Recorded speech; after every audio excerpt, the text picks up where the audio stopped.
Assalamualaikum warahmatullahi wabarakatuh.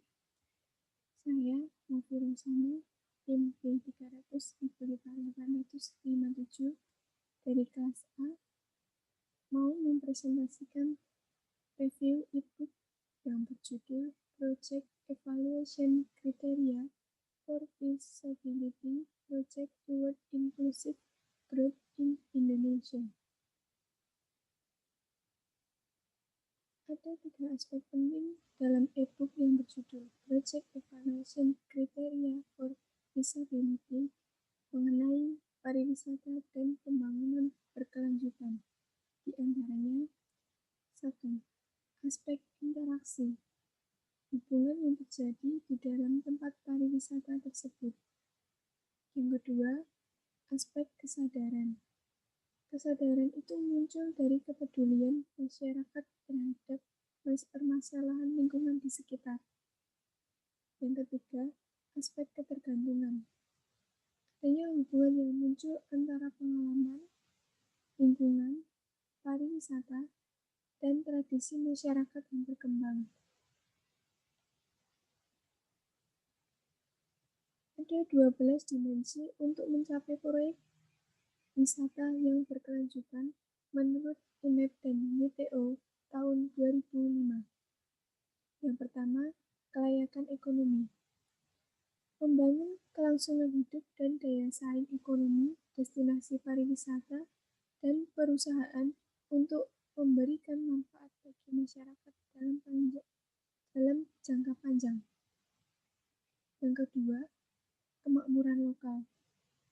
Memaksimalkan kemakmuran ekonomi masyarakat setempat. Yang ketiga, kualitas pekerjaan. Memperkuat, meningkatkan kualitas pekerjaan. Yang keempat, kesetaraan sosial. Ekowisata membawa distribusi manfaat yang adil dan inklusif bagi ekonomi lokal untuk menerima manfaat yang lebih baik dan meningkatkan kehidupan bagi masyarakat sekitar. Yang kelima, pemenuhan pengunjung. Memberikan keamanan, kepuasan, dan pengalaman bagi pengunjung. Yang keenam, pengendalian lokal. Melibatkan dan memberdayakan masyarakat lokal untuk merumuskan perencanaan, pengambilan keputusan, dan manajemen untuk pengembangan pariwisata di masa depan atau yang akan datang. Yang ketujuh, kesejahteraan masyarakat. Meningkatkan kualitas hidup masyarakat lokal dengan memperbaiki struktur sosial dan akses sumber daya, fasilitas, dan sistem pendukung kehidupan. Yang kedelapan, kekayaan budaya. Menghormati dan meningkatkan warisan sejarah, budaya etnik, tradisi, dan budaya lokal. Yang kesembilan, integritas fisik. Meningkatkan kualitas lanskap untuk menghindari kerusakan fisik dan visual lingkungan lokal. Yang ke-10, keanekaragaman hayati. Melestarikan kawasan alam, habitat satwa, melestarikan ekosistem di lingkungan.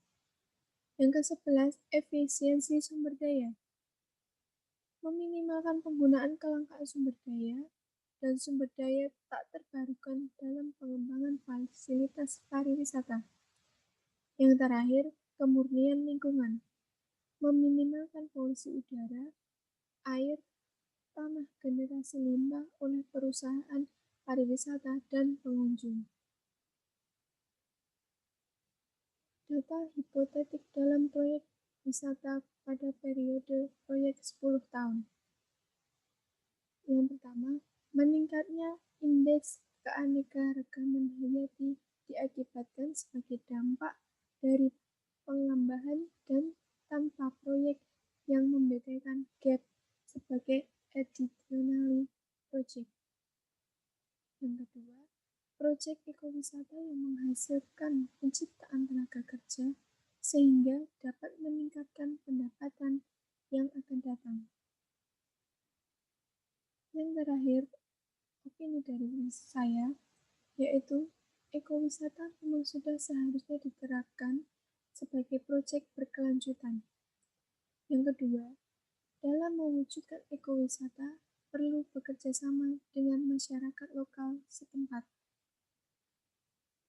Yang ketiga, aspek lingkungan juga tidak boleh terlupakan dalam pembangunan sebuah proyek, agar tidak merusak lingkungan yang ada di daerah setempat tersebut. Sekian presentasi dari saya, kurang lebihnya mohon maaf. Wassalamualaikum warahmatullahi wabarakatuh.